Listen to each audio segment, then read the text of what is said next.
Welcome to the weekly episode of Upbeat, जिसमें हम बात करते हैं लेटेस्ट इन्फॉर्मेशन के बारे में, चाहे वो एजुकेशन के रिलेटेड हो, एंटरटेनमेंट के रिलेटेड हो, साइंस एंड टेक्नोलॉजी से रिलेटेड हो या कोई न्यूज़ हो। We cover it all.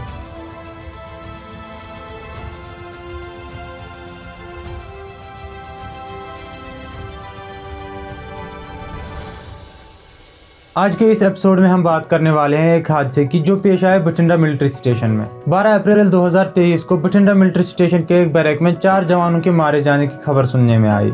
कल यानी 17 अप्रैल को पुलिस ने एक बठिंडा मिलिट्री स्टेशन के जवान को गिरफ्तार कर लिया, जिसका नाम गुनीर मोहन देसाई बताया गया। ये इस केस का इकलौता आई विटनेस था। पुलिस ने पहले ही किसी भी टेररिस्ट को डिनाई किया था और कहा था कि ये कोई दहशतगर्दाना हमला नहीं है। The FIR registered by the police in Punjab stated that the two assailants were dressed in kurta pajamas and fled into the forest that is adjacent to the cantonment. Bathinda police ने 80 मीडियम रेजिमेंट ऑफ आर्टिलरी के major Ashutosh Shukla की complaint पे FIR दर्ज किया था। The FIR states that the 4 army jawans were killed at around 4:35 on Wednesday morning. According to the FIR, the assailants were dressed in kurta pajamas and armed with an incise rifle and an axe.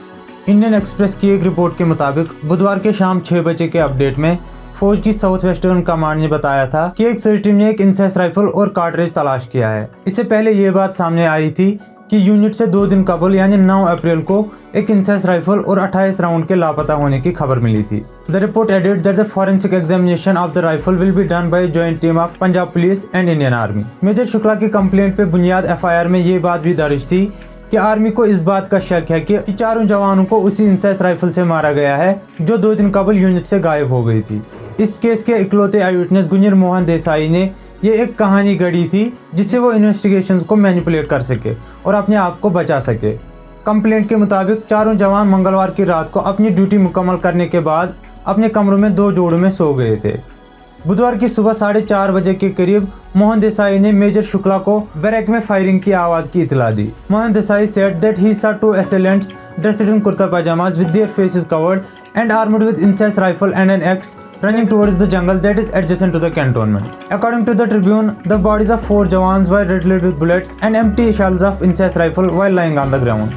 मारे गए जवानों में 25 साल सागर बने, 24 साल के योगेश कुमार, 24 साल के कमलेश आर और 25 साल के संतोष M नगराल शामिल हैं, जिनमें से 2 कर्नाटका और 2 तमिलनाडु से थे। इंडियन एक्सप्रेस के मुताबिक बठिंडा SSP गुलनीत खुराना का कहना था कि ये कोई टेररिस्ट एक्ट नहीं है और हम आर्मी के साथ राब्ते में हैं और इन्वेस्टिगेशन जारी है। इन्वेस्टिगेशन के दौरान पुलिस ने CCTV की फुटेज जांच ली और उन्हें लगा कि इसमें कोई भी बाहर का आदमी शामिल नहीं है। उन्होंने क्वेश्चनिंग के लिए 10 आर्मी जवानों को बुलाया, जिनमें से गुनीर मोहन देसाई एक थे, जो कि इस केस का इकलौता विटनेस था।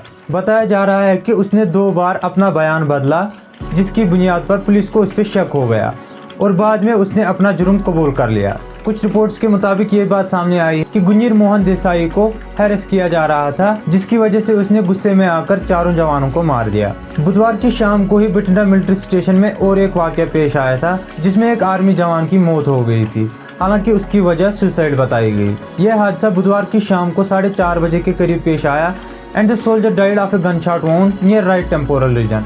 आर्मी का बताना था कि इस इंसिडेंट का मारे गए 4 जवानों के साथ कोई भी कनेक्शन नहीं है। The soldier had returned from leave on April 11 and he apparently committed suicide on April 12, Wednesday at around 4:30 PM. मरे हुए जवान की शनाख्त लघुराज शंकर के तौर पर की गई, जो उस वक्त सेंट्री ड्यूटी पे अपनी सर्विस राइफल के साथ था। This will be it for today's episode. Like, share and subscribe to stay in touch.